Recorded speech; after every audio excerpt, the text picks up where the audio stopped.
Greetings, my brothers and sisters, in the love and in the light of our one infinite Creator. Meditation is our great injunction, shall we say.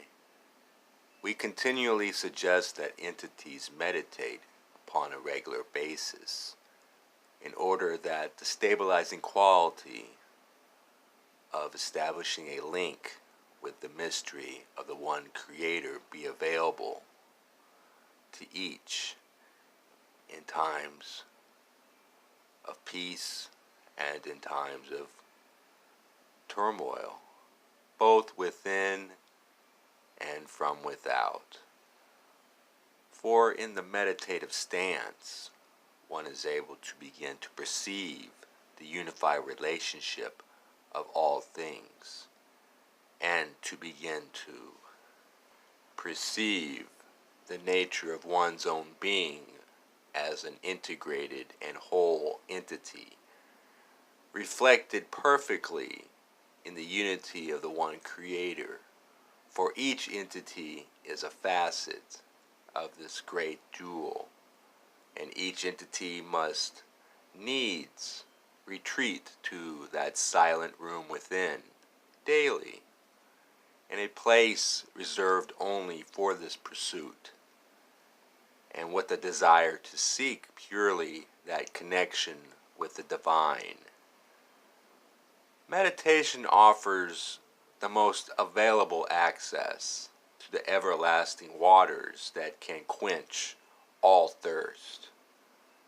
We heartedly and happily continue to recommend meditation to all who feel any desire to seek beyond the illusion and feel any need to find peace within that can surpass all understanding from without. Those of Ra confirm the passive meditation involving the clearing of the mind, the emptying of the mental jumble which is characteristic of mind complex activity among our people, is officious for those whose goal is to achieve an inner silence as a base from which to listen to the Creator. This is an useful and helpful tool, and is by far the most generally useful type of meditation, as opposed to contemplation or prayer. Those of Laitos suggest this link with the Creator to be very personal. The act of meditation opens one to the experience of the Creator in a worshipful or personal manner. That is, one awaits and listens for a dear friend or a beloved one.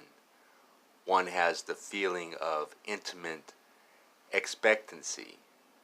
This is the beginning of the listening process. A desire as if before a lover or one who would read a beautiful poem that meant a great deal. This attitude is that which opens the heart and the mind in a way which gives much energy and power to whatever it is that is willed or desired by the entity. Meditation is the most efficient means of discovering those portions of the self which seek to make themselves known to the conscious mind, so that the conscious mind might grow further in its grasp of understanding of unity with all that is. You may see these uniform queries in your mind as the seeds of your future growth, and you may see the practice of meditation, contemplation, prayer, and the seeking in general as those means whereby the seeds shall receive the water of your attention which is necessary for them to sprout and to bloom forth into their full glory. Yet they contain that part of yourself which is yet unborn and which seeks to become born. In meditation, you begin to be acquainted with your true self. You are not this lifetime. You are not a product of the experiences of this lifetime, though many place enormous emphasis on the difficulties which have biased within this incarnational experience, that which seems to be your nature. You are not the conglomeration of past incarnations. You are not the gifts into which you poured life within manifestation as you were born. You are love. If you think that you are a wanderer, a teacher, a healer, or even if you wish to be one who has a path of service that is obvious to others and commanding of respect, you have lost your way. For your way within yourself is to love the self, to forgive the self, and to see that I am within the self as the I am. That is consciousness, and that is love. Man on earth has lost the awareness that is rightfully his, hers. And why, my friends, has he, she lost this awareness? He, she has lost this because she, he has focused his, her attention upon devices and inventions of their own. He, she has become hypnotized by their playthings and their ideas. He, she is but a child in their mind. All of this may be very simply remedied, and mankind can once more return to an appreciation of the reality rather than an appreciation of the illusion created in their mind. All that is necessary, my friends, is that he, she individually avail themselves to this appreciation of reality through the process of meditation.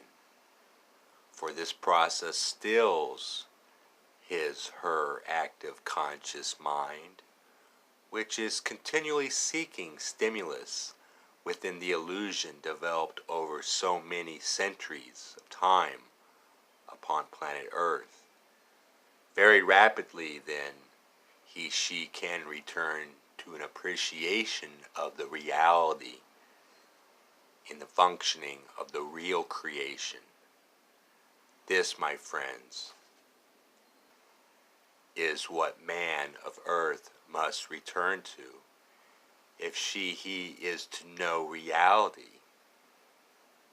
This simple thought of absolute love, a thought of total unity with all his brothers and sisters, regardless of how they might express themselves or whom they might be, for this is the original thought of your Creator. Meditation has been greatly misunderstood among our people. It is thought that one is to make one's intelligence a blank tablet, a tabla rasa. One is supposed to find silence within. Only then, in that silence, is the meditation considered successful. This is not our understanding of the helpful value of meditation. The intention of those who meditate is that they may be open to spiritual grace, not knowledge. For there is no such absolute within third density, but grace. You may think of your meditation time as yeast time, for without the inspiration which you may garner from silence, the activities of the day may seem quite profitless and uninteresting to you. How many times in this past week have you wished only to arrive at the end of your day and lose yourself in sleep? Each time that you have thought that thought, you have indeed lost yourself, for you and all that you are a creature of this moment. It is meditation that impregnates your life with immediacy. It is contemplation that livens your feelings with joy. If you are lucky enough to have a point of view which includes inspiration and joy, we applaud you and urge you ever onward in your quest to refine those virtues, to become ever more a creature of the moment, a creature who knows that this moment is full of love. Feed your faith and your understanding through meditation. The further that you go along this path, my friends, the more meaningful you will find this simple statement. Meditate.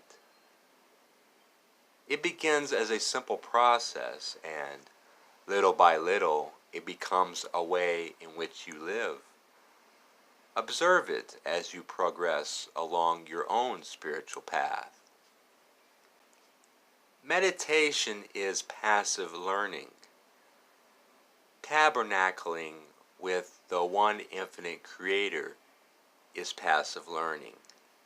It is the learning from listening to the voice one cannot hear, which answers questions which one cannot ask.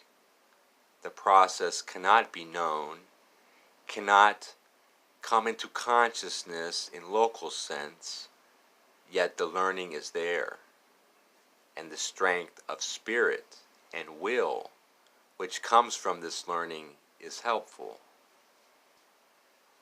If one is not careful, one can create one's own spiritual burnout.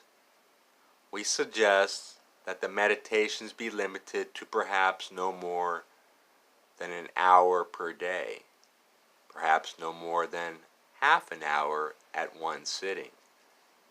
This is due to the fact that meditation is a very powerful tool, and the rate of change needs to be slow enough that the personality of your consciousness may have time to absorb knowledge and inspiration that it receives, and makes its choices in a timely and deliberate manner.